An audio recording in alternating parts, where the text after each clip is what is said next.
আগামী দিন সুন্নিয়তের বিপ্লবের, জোরে বলেন না ঠিক কিনা? আগামী দিন আসছে সুন্নিয়তের বিপ্লবের। আল্লামা গোলাম মাওলানা সাহেব সেটার ইঙ্গিত করে গিয়েছেন।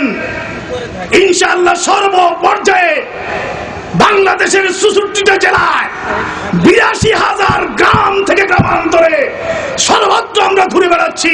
সর্বত্র আজকে দরসুল কোরআন মাহফিল, কোরআন সুন্নাহর আহ্বান, জনতারা, মানুষেরা, ওরা ফৌজ বা ফৌজ আজকে সুন্নিয়তের আন্দোলনের কাতারে শামিল হয়ে যাচ্ছে।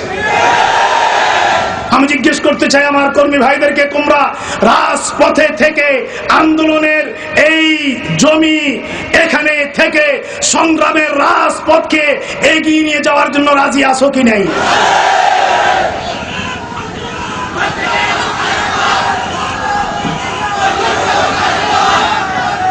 বন্ধুরা আমার, বদরের হাতিয়ার মানে বদরের আদর্শ, ঠিক আছে কিনা?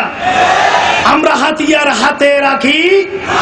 আমাদের নবী ইরশাদ করেছেন, মান হামালা সিলাহ ফালাইসা মিন্না, যে অস্ত্র ধারণ করবে, যে অস্ত্র হাতে নিয়ে আসবে, তার সাথে আমি নবীর কোন সম্পর্ক। এটা ইসলাম শান্তির ধর্ম। ইসলাম শব্দের ভিতরেই জঙ্গিবাদ বিরোধী ভাবাদর্শ, ঠিক না খান সাহেব? ইসলাম শব্দ এটার ভিতরেই জঙ্গিবাদের বিরোধিতা। ইসলাম বলে আবার জঙ্গিবাদ এটা ধারণ করা যায়। মান সালিমাল মুসলিমুনা মিন লিসানিহি ওয়া ইয়াদিহি, যার হাত এবং জবান থেকে অন্য মানুষেরা নিরাপদ, সেই হচ্ছে মুসলিম। জোরে জোরে বলুন না সুবহানাল্লাহ। আমার আল্লাহ বলেন, বদরের ময়দানে এসে যাও, বদরের আদর্শ নিয়ে ময়দানে এসে যাও। আন্নী মুমিদ্দুকুম বিআলফিন মিনাল মালাইকাতি মুরদাফিন। কত হাজার? বিআলফিন মিনাল মালাইকা। প্রথমে ১,০০০, এরপরে ৩,০০০, এরপরে ওয়েটিং লিস্ট আরো আছে ৫,০০০। আল্লাহ পাক বলছেন, ও নবী, ৩১৩ জন নিয়ে আপনি নেমেছেন, বদরে এসেছেন।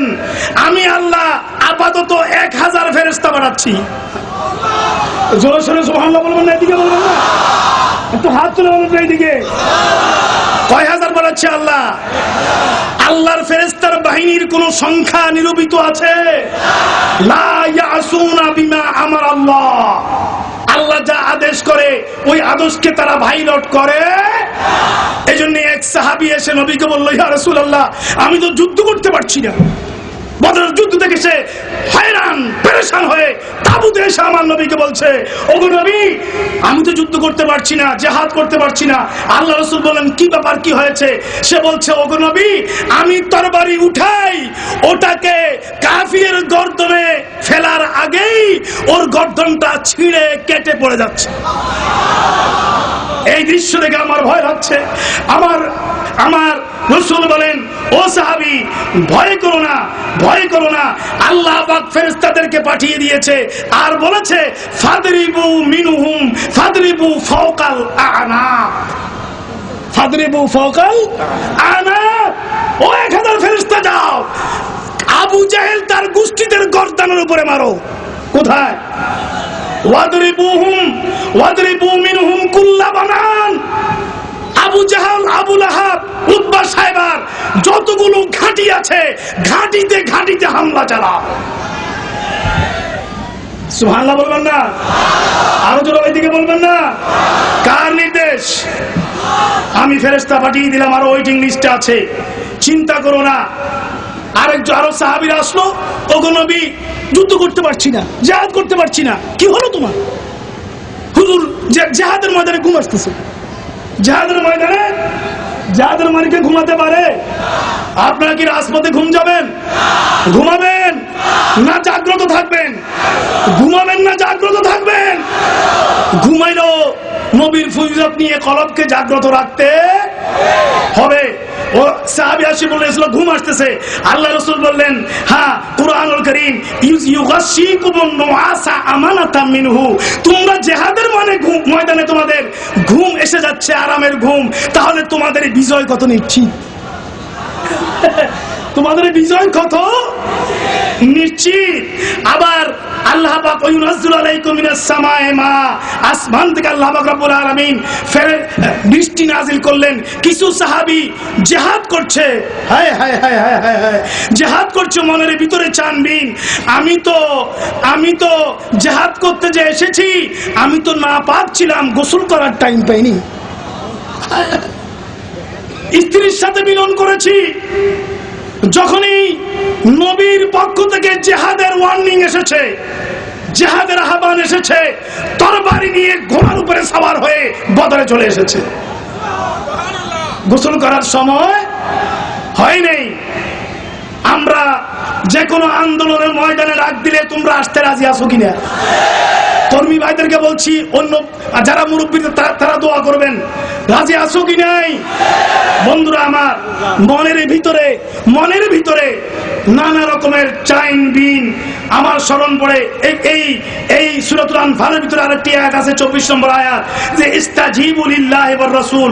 আমি আয়াত সম্পূর্ণ পড়ার সুযোগ পাচ্ছি না, অসুবিধা হচ্ছে। ইস্তাজিবু লিল্লাহি ওয়ার রাসূল ইজা দাআকুম লিমা ইউহীকুম।